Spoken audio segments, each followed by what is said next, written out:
દિલ્હીના જનકપુરી વિસ્તારમાં બેફામ કાર ચાલકની ગંભીર બેદરકારીના દ્રશ્યો સામે આવ્યા છે, જેમાં એક ટ્રાફિક કોન્સ્ટેબલને કારના બોનેટ પર ઘસરવામાં આવ્યો હતો। ઘટના દરમિયાન કાર ચાલક નશાની હાલતમાં હોવાનો ખુલાસો થયો અને તેણે ભારતી કોલેજ પાસે કોન્સ્ટેબલ પર કાર ચડાવવાનો પણ પ્રયાસ કર્યો હતો। આ ઘટનાને લઈને ટ્રાફિક પોલીસે તાત્કાલિક કાર્યવાહી કરીને આરોપીની ધરપકડ કરી અને આગળની કાયદેસરની કાર્યવાહી હાથ ધરાઈ છે।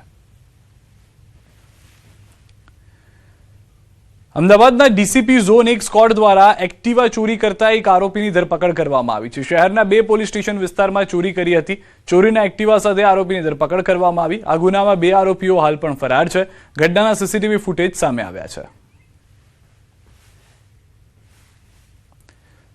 આ તરફ અમદાવાદથી સમાચાર। કાંકરિયામાં ક્લિનિકમાં તસ્કરનો તરખાટ। ક્લિનિકમાંથી ચાંદીની મૂર્તિની ચોરી કરવામાં આવી, સાથે 3000 રોકડ રૂપિયા અને ઘડિયાળની પણ ચોરી થઈ છે।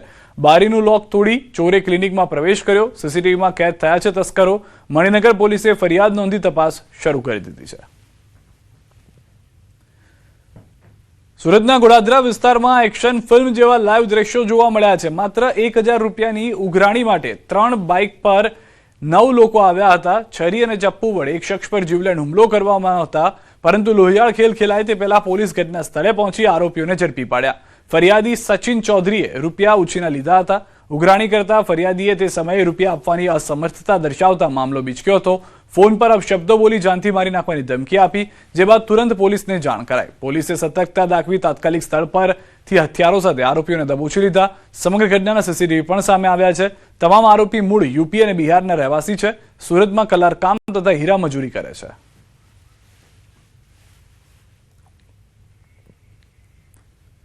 અમદાવાદમાં સાવકા પિતાએ હેવાનિયતની હદ વટાવી દીધી છે। સાવકા પિતાએ 6 વર્ષની બાળકી સાથે આચર્યું છે દુષ્કર્મ। બાળકીએ બૂમાબૂમ કરતા કરતૂતનો ભાંડો ફૂટી ગયો હતો। બાળકીની માતાએ પોલીસ ફરિયાદ નોંધાવી દીધી છે। કૃષ્ણનગર પોલીસે ફરિયાદ નોંધી આરોપીની ધરપકડ પણ કરી છે। 6 વર્ષ 10 મહિના અને 4 દિવસ એમની ઉંમર છે। એ નગ્ન હાલતમાં હતી અને એમના પિતા પણ હતા। એમને ઉપર ખાલી ટી શર્ટ પહેરેલું હતું, નીચે પણ એ નગ્ન હાલતમાં હતા અને એની સાથે વાંધાજનક પરિસ્થિતિમાં એમને જોયેલા અને બલાત્કાર કરતા હતા એ પોઝિશનમાં એમને જોયેલા ફરિયાદી, એટલે પોતાની દીકરી એમને આંચકી લીધી અને તાત્કાલિક પોલીસને જાણ કરી। લેબનાનમાં હિઝબુલ્લાના ઠેકાણાઓ પર ઇઝરાયલની એર સ્ટ્રાઇક। ઇઝરાયલ એરફોર્સના ભીષણ હુમલામાં 9 આતંકીઓ ઠાર થયા છે। ઇઝરાયલ સેનાનો આતંકી ઇન્ફ્રાસ્ટ્રક્ચર ધ્વસ્ત કર્યાનો દાવો છે। હુમલામાં હિઝબુલ્લાના સૈન્ય મથકોને ભારે નુકસાન થયું હોવાનો પણ દાવો કરવામાં આવ્યો છે।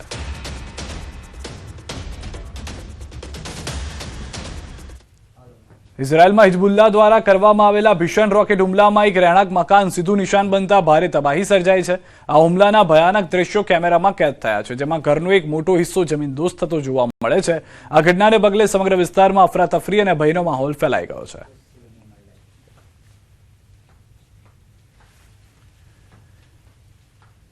ઈરાન ઇઝરાયલ યુદ્ધ વચ્ચે ગુજરાત અને દેશના એક્સપોર્ટરોને નુકસાન થયું છે। એક્સપોર્ટર્સને નુકસાનનું કારણ જે છે તે માનવામાં આવી રહ્યું છે યુદ્ધ। કોંગ્રેસ પ્રવક્તા પાર્થિવરાજસિંહ કઠવાડિયાએ કેન્દ્ર સરકાર પાસે પેકેજ જાહેર કરવાની માંગ પણ કરી છે। એટલે એક યુએઈનો પોર્ટ અને બીજો ઓમાનના પોર્ટ ઉપર 29,000થી પણ વધુ કન્ટેનરો અટવાયેલા છે। તેમાં 5,500થી પણ વધારે કન્ટેનરો ભારતમાં છે। પરિસ્થિતિ એવી છે એક્સપોર્ટરોની કે જ્યાં એમને એક્સપોર્ટ કરવાનો છે ત્યાં માલ નથી પહોંચી રહ્યો। સરકાર સમક્ષ માંગ કરીએ છીએ કે બેક ટુ ટાઉન જે કન્ટેનરો આવવાના છે તેની ઉપર વોર સરચાર્જ ન લગાવવામાં આવે। સાંસદ ભરત સુતરિયા ફરી જોવા મળ્યા છે શાયરાના અંદાજમાં। અમરેલી માર્કેટયાર્ડમાં મુખ્યમંત્રીના કાર્યક્રમ દરમિયાન કરી છે શાયરીઓ। ટીમ અને વિકાસને લઈને સાંસદનો અનોખો સંદેશ। पत्तों ने रंग बदला इसलिए गिर पड़े वरना पेड़ों को कहाँ तकलीफ थी, कई एकता पर भार मूक्यो છે। 5 ધારાસભ્યો સંગઠન અને ટીમ સાથે કામ કરવાથી જ વિકાસ શક્ય હોવાનું જણાવ્યું। ઝાડ અને પાંદડાની ઉપમા આપી સાથે રહેવાની જરૂરિયાત સમજાવી। मिली जाएगी मंजिल यूं ही भटकते भटकते, गुमराह तो वो है जो अभी घर से निकले है। શાયરીથી કાર્યકરોને પ્રેરણા આપી ઘરે કે ઓફિસમાં બેઠા રહેવાને બદલે મેદાનમાં કામ કરવું જરૂરી હોવાનું જણાવ્યું। ટૂંક સમયમાં ચૂંટણીનો સંકેત આપતા વિકાસ કાર્યોને આગળ રાખવાની અપીલ। અમરેલીમાં થઈ રહેલા વિકાસની સમગ્ર ગુજરાતમાં ચર્ચા થતી હોવાનો પણ દાવો કર્યો।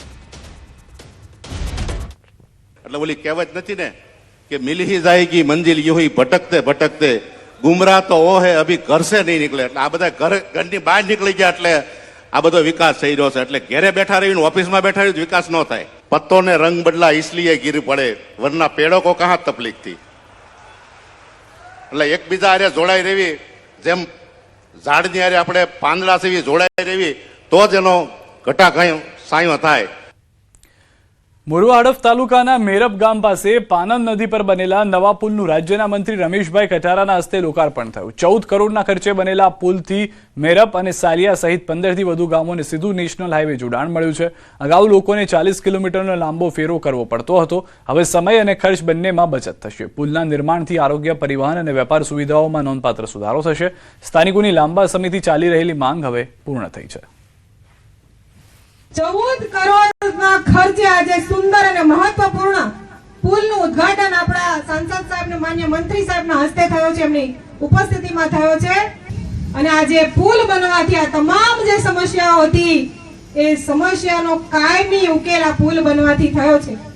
આ વિસ્તારમાં ગામોને સરળ અને ઝડપી જોડાણ મળ્યું. અને ખાસ મારા વિદ્યાર્થીઓ જે છે એને કોલેજમાં જવું હોય, ગોધરામાં કોલેજમાં જવું હોય, આઈટીઆઈમાં જવું હોય, કઈ પણ નાનું મોટું વિદ્યાર્થીઓને કામ હોય, ખેડૂતોને રોજિંદાનું કઈ કામ હોય, મુસાફરોને આવા જવાની વાત હોય, મોટી રાહત આમાંથી મળવાની છે. આજે લોકોને ઘણા વર્ષોથી પડતર કામ હેતુ આ પુલ બનવાથી ખૂબ લોકોને આજે સુવિધા મળી. અને આજે ગુજરાતના સરકારના ભૂપેન્દ્ર પટેલ સાહેબ, નાણામંત્રી કનુભાઈ દેસાઈ, હર્ષ સંઘવી સાહેબનો ખૂબ ખૂબ અભિનંદન પાઠવું છું. અને ખૂબ અમારા વિસ્તારની અંદર આજે મોરવા તાલુકાની અંદર ખૂબ આપણા નિમિષાબેન અને સંસદ સભ્ય સાહેબની ખૂબ અથાગ પ્રયત્નથી ખૂબ સરસ મજાનો આજે પુલ બની ગયો. અને આજે ઉદ્ઘાટન અર્થે અહીંયા ખૂબ મોટી સંખ્યામાં બધા લોકો ઉપસ્થિત રહ્યા. રાજકોટ ઈશ્વરિયા ગામ ખાતે કડવા પાટીદાર સમાજનું સંમેલન યોજાયું. રાજકોટના સાંસદ કડવા પાટીદાર આગેવાન પરસોત્તમ રૂપાલાની અધ્યક્ષતામાં કાર્યક્રમ યોજાયો. પરસોત્તમ રૂપાલાએ સામાજિક પરંપરા અને બદલાવ અંગે મહત્વપૂર્ણ નિવેદન આપ્યું. તેમણે જણાવ્યું કે સમૂહ લગ્નની પરંપરામાં આપણે હંમેશા આગળ રહ્યા છીએ. જ્યાં ઊંઝા મંદિરમાંથી આવતી તિથિ અનુસાર એક જ દિવસે લગ્ન કરવામાં આવતા હતા. રૂપાલાએ ભાર મૂક્યો કે જે પરંપરાઓ બિનજરૂરી અને અયોગ્ય હોય તેને સમયસર બદલવી જરૂરી છે. તો રૂપાલાએ સમાજમાં વધતી આધુનિકતા વચ્ચે પણ વાત કરી હતી.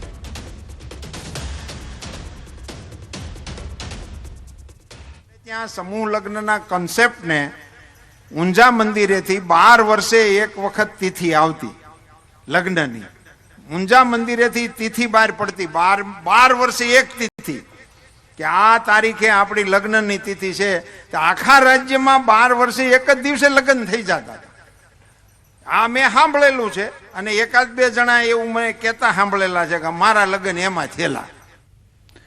તો રૂપાલાએ સમાજમાં વધતી આધુનિકતા વચ્ચે પરંપરાગત મૂલ્યોના ક્ષય પર ચિંતા વ્યક્ત કરી. તેમણે જણાવ્યું કે આજકાલ લગ્ન પ્રસંગોમાં મહિલાઓ દ્વારા ગવાતા પરંપરાગત ગીતો બંધ થઈ ગયા છે અને તેની જગ્યાએ ભાડે વ્યવસ્થાઓ શરૂ થઈ ગઈ છે. મૃત્યુ પ્રસંગે કેવી રીતે વર્તવું તેની સમાજ નવી પેઢીમાં ઘટતી જઈ રહી છે. ખરેખર જાય ને તો હું વાત કરવી ને એને આવડતું નથી. અને ક્ષોભ પામે એવી સ્થિતિમાં આપણી દીકરીઓ ને વહુઓ ઊભા રહે છે. ક્યારેક જોઈ પડીએ ને ત્યારે અમને શરમ. ક્યાં આવ્યું ગયું આ બધું? અને કોણ આપશે એને? પરંપરા અને પરિવર્તનનો વિચાર કરવાનો હોય તો સિનિયરોએ જુનિયરને આપવા માટેની વ્યવસ્થા વિચારવી જોઈએ. એ અત્યારના સમયની જરૂરિયાત. સંસદે સહકુટુંબ પ્રથા પર ભાર મૂકતા કહ્યું કે માનવ સમાજ પ્રાણીઓ જેવી સ્થિતિ તરફ ધકેલાઈ શકે છે. આજકાલ ઘરમાં વડીલોને ડસ્ટબિન સમાન ગણવાની માનસિકતા વિકસિત થતી જઈ રહી છે, જે ચિંતાજનક છે. સાથે જ સહકુટુંબ પ્રથા નબળી પડી રહી છે અને ગામડા સાથેનો સંબંધ તૂટતો જઈ રહ્યો છે. ધર્મ સાથે મને કહેવાનું મન થાય, શબ્દો જે સંભળાય છે ને એને સાંભળતા આપણને એમ થાય કે આ શબ્દો આવે છે. કેટલા ડસ્ટબિન છે એવું પૂછાય છે. What is this? ખૂબ ગંભીરતાપૂર્વક ચિંતન કરજો.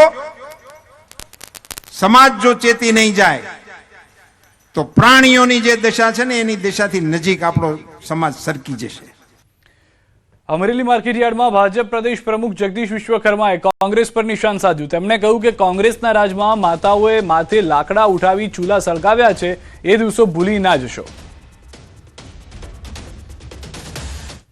મારી એકલાની માતા અને કેટલાયની માતાઓએ એ કોંગ્રેસના રાજમાં એ માથે લાકડા લઈ અને ચૂલા સળગાવતા હતા. એ દિવસો ભૂલી ના જતા. કોંગ્રેસે હંમેશા કોઈ પણ માતા અને બહેનનું હર હંમેશા અપમાન કર્યું છે. તમારા નેતાના માતૃશ્રી ઇટાલીથી આવે છે એટલે એને કદાચ ચૂલાની ખબર નહીં હોય, ધુમાડાની ખબર નહીં હોય. ઉત્તર વાહિની નર્મદા પંચકોશી પરિક્રમામાં ભક્તોનું ઘોડાપુર ઉમટ્યું. વીકેન્ડ પર યાત્રાળુઓની સંખ્યા 1 લાખને પાર પહોંચી. એક જ રાત